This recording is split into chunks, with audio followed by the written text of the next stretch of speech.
So we are here at the REVOLT Studios in Atlanta. Banana. Wise is here. Anna is here from First Gems. Wise is from... He actually is behind the mic. Hey. Okay now. And me, Odessa from Reasonings with Odessa, and we are continuing our collaborative podcast all about AFRICON. Last night was the reception. Today we saw 2 panels, and we are also powered by Fidelity, as well as Ray and Nephew. Yes, right. Ray and Nephew white rum. Yes, okay. So we are feeling good. Odessa really blessed us, came through with the flask. So we were eating the amazing VIP lunch earlier today. You know, drop a little 1, 2 in there, you know. One and 2, the Beijing dropped. I was saying the Beijing dropped the 3 and 4, but you know. So guys, how do you feel so far of how AFRICON is? What was your vibe yesterday at the reception? What was your vibe today with a couple of the panels that we saw? I was very excited to see fine David Banner and also my boy Tuma Basa and some others that were there as well. Yes. Just like, let's give a little recap of yesterday and today. Yeah. I'll start. I'm so happy to see you in real life, Odessa. This is crazy.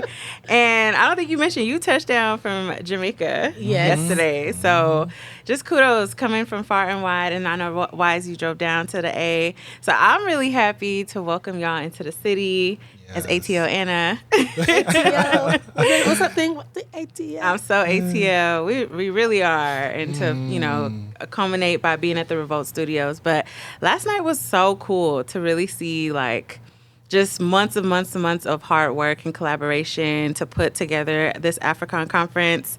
And then to be able to see the opening reception and how beautiful it was. And, you know, it's just like the intentionality behind, you know, choosing the gathering spot as the venue to have this, you know, and it's such a staple here in the city as well. Give those that are listening a little background on the gathering spot, because I know it has a reason why they chose the... Yeah, so the 2 co-founders, Ryan Wilson and TK Peterson, came together as natives of the city, and really it's very simple in the name, a gathering spot, a place to gather. And so it's been the spot to come together, you know, for panels, for workshops, for celebrations, for meetings, for town halls. And so it was a no-brainer to pick them up as a partner for AFRICON, and they've been nothing but, you know, the best of the best. Shout out to the operations team. Because I know I have been on calls like, come on, y'all, let's get this together. But really, last night was so beautiful. As soon as you walked into the venue, you just saw the red carpet. You got to take your flicks. We saw the REVOLT logos. Shout out to REVOLT. You know, as shout out to you. Part of media partners. But even just the people in the room, it was just such a good vibe. And there were so many people. I've never seen the gathering spot packed out like that. So it's just a testament to like what this conference was intended to do and how we were just able to kickstart it off. And y'all, we had the governor of Lagos State in the building. No, we had the governor. The governor of Lagos State. Yep. Okay, don't play. He play. was there, and it was, for me, I just rolled in with my luggage. Yes. literally. And I was just like, my drinks and beautiful people, my beautiful Africans were just everywhere. I was just like, oh, this is going to be an amazing conference. It kicked off perfectly. And I'm just so excited to even do like my circle. I'm really excited about that as well. Yeah, I mean, honestly, yesterday was magical. Energy, you said this already, both of y'all said this already, but energy is so important. And when you walked in, like, you just felt like just a welcoming energy. Yes, everything was bright. The red carpet was incredible. The you know, I did love to see the backdrop. Yes, shout out to REVOLT. REVOLT was up there as well too. But again, everyone was just so welcoming, and it was packed. Now, again, this was my first time ever being to the gathering spot, having heard a ton about it over the past few years. Shout out to Ryan and TK, but to hear that this is most people you've ever seen physically in there, that's incredible, because that was my first experience. So now, like, everything else is kind of like at that standard. Got to be there. But yeah, it was great. You know, the people were incredible. You met some of our fellow mentorship circle colleagues or peers or whatever. So that was cool. That was cool. Dope. Dope. Yeah, it was a good time. And again, just shout out to Amplify Africa and the team for such a great job. Well done. And partners with Fidelity Bank, because a whole delegation of folks from Nigeria and top of the top, world leaders, it's not easy to coordinate. And so to be able to pull off such a successful event was nothing short of a miracle. It was just a good time. Yeah. So today we went and I saw the panel. I'm not it wasn't Tuma. It was Tuma and then were after, but Abdul, and I said the fine artist David Banner, and who else was there? I just remember some stuff that David was talking about, and it's conversations that Wise and I kind of had this morning, and literally. it's really just about amplifying our voices, storytelling, you know what I mean? Getting our own IPs and not relying on what the quote unquote colonizer wants to, is throwing out for us. We need to start amplifying our voices, amplifying our own businesses. And it was just so touching. I was just like, yeah, wasn't that what we were talking about just a minute ago? Wasn't that just what we were talking about a minute ago? And I think that people really had something to take away. And to me, like, let me think. If we don't keep saying the same thing and knocking that door all the time and just repeating it, it's not gonna sit and it's not gonna soak in like when you're marinating a good oxtail dish inside of you. You're not gonna just soak it all in. You have to keep talking about it for everybody, because like we're so digitalized now. Like you scroll on social media, you'll see something that David or whoever was on the panel saying, and then you'll just forget it again. But we have to make it resonate. It's important for us, like the three of us that are here right now, to keep talking about us uniting, to keep talking about we're not just from Barbados, we're not Jamaican, we're not just Nigerian, we are Africans, and we're Africans first and foremost. And, I said to somebody today, it was my Uber driver. We're driving in and he said, we should be calling ourselves menelated. I said, no, because Chinese don't call themselves yellow. Indians don't call themselves brown only. We are Africans. We're African Jamaican. Yep. If Chinese can say I'm a Chinese Jamaican or an Indian Jamaican, why can't we call ourselves an African as well? And that's where, for me, that's where it starts, and that's what I want to talk about tomorrow when I do my discussions, and just to let them know that our stories need to be told. We need to drill them in so that we can program our own people as well. So that's what I took from that panel this morning. Absolutely. And that main session panel that you're talking about is called Bridging the Gaps, Bridging the Unspoken Gaps Between Africa and the Diaspora. Right. So Barku Tubman, Dora Whitley, Abdul Abdullah, Shaka Zulu, and David Banner were the panelists for that, and it was great. It was really good. Echoing a lot of what Odessa said, it was incredible. You do have to keep repeating. Like there's a saying, what was it from advertising? You got to say something 3, 7, whatever it is. Well, Dr. Umar does that, right?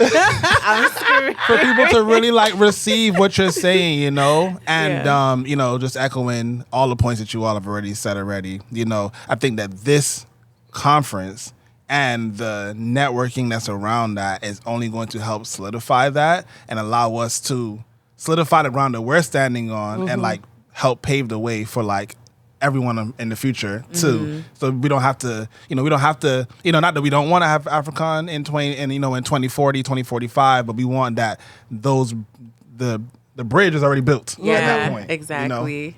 Exactly. No, it's so many layers to that, of like the cross-cultural connections and how important it is to have a sense of awareness of our brothers and sisters across the diaspora. And I think even as Wise, you just read off who was on the panel, it's not, we're not doing small things here. Like these are game changers, trailblazers, whatever else. Like these are top of the top. And so it's just such an honor to like sit and listen to them speak and be able to get this wisdom through the conference. But to your point, it's like we have action items as well. We got to get some work done, right? There's a lot still that needs to be done. And it's also great to be able to celebrate how far that we've come as a global Black diaspora. And I think even just reflecting on, how the First Gems and we, focus on the millennials, there's always like a pivotal moment in the folks that we bring on in particular and say like, I can see where you're headed, but tell us about it so that when we can look back and say, this was the moment that you lit that fire in you to say, oh, I'm going to take on this project, or I'm going to start this new business, or I'm going to like go for it and move across the country or live in a different country and space. Because I think those moments where you see people on a panel sharing their wisdom, you're like, man, that's inspiring me to go on my own journey now. So that's also what it's about. I'm just gonna highlight that you also did go cross country and have lived in other countries as well. Sure so just did. wanted to say that. Just wanted to say many. Yeah, we gotta live how we preach. Okay. Yes. Shout out to Haiti. Shout out to Sierra Leone. Shout out to the homeland, Nigeria. Yes. That's right. I already know. Yes. I only jumped over the water. I only went from London to Jamaica, but it was a big deal for me. No, it was, because a lot of people thought that I'd be back in London in 6 months, and I never went back until like 10 years later. And that was just for work and for 4 days, and that was it. And I was back in Jamaica again. So Jamaica, my mother always has a saying that if you live in Jamaica, you can live in Africa, you can survive Africa. So, you know, what I want people from this, what I want to talk to a lot of people, and what I have been talking to a lot of people about at this conference is, if it costs a lot of money to start investing in Africa for you, and you're here in America, the Caribbean is your home.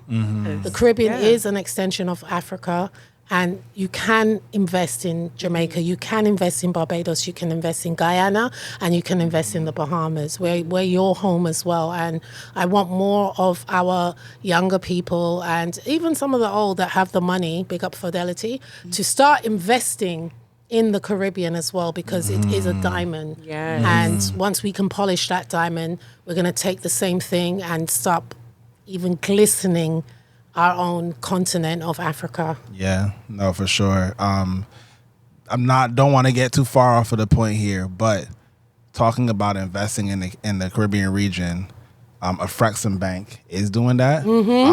You know, some of that is really powered by the leadership of my prime minister, I'm gonna keep shouting her out. No, she's my prime minister too. Like, remember, we took Mia and we gave you Andrew. No. Wait. Mia is she runs the Caribbean, and she's our Caribbean queen. We love her. And she has really focused a lot on reconnecting with our African brothers and sisters. You know, we actually in our conversation earlier today, we were talking about Mia's trip back to Ghana, where she carried former African slaves' bones back to Ghana. Yes. Wow. And it's like I say we because, you know, Beijing. But we are really leading the way to just, you know, again, like build those bridges, because we could say it as like, you know, independent individual people, but when you see like, you know, our government's really taking that stance, and then even like, you know, the private sector connecting with the government to tie those things together, like there's pure opportunity, pure upside. Bank is everywhere in the Caribbean. It's in Jamaica now as well, and they're really looking to invest more into the creatives and the creative orange industry, and I think it's just so important to do that, because that's where a lot of our young voices are, and where they are most comfortable. And so big up to that. What's it called again? The bank's name? AFRICON. AFRICON. Yes. Yep. AFRICON. You have 3 podcasts here that you can invest in the creative space. So definitely they get some big ups and a da-na-na-na. Yes. I'm making Anna crack up. No, literally, y'all are so funny. But this is reasonings as well. That's how I carry on. But this has been so, like, okay, you know how when you get so excited about an event coming up and you're just thinking like, oh, I wonder how it's going to be with all 3 of our personalities. But y'all are my sidekicks for the weekend, okay? We are not straying far from each other at all. We're going out tonight. We're going out tonight. Yes, we are. So we met DJ Obi, who I really wanted to meet and connect with, and we connected, and you know, there's stuff that we want to do. Behind the Mic, hosted by Wise Grisette, is powered by Offscript Podcast Network. Special thanks to the Indie Creative Network and Storytime Studios for editing and producing this podcast.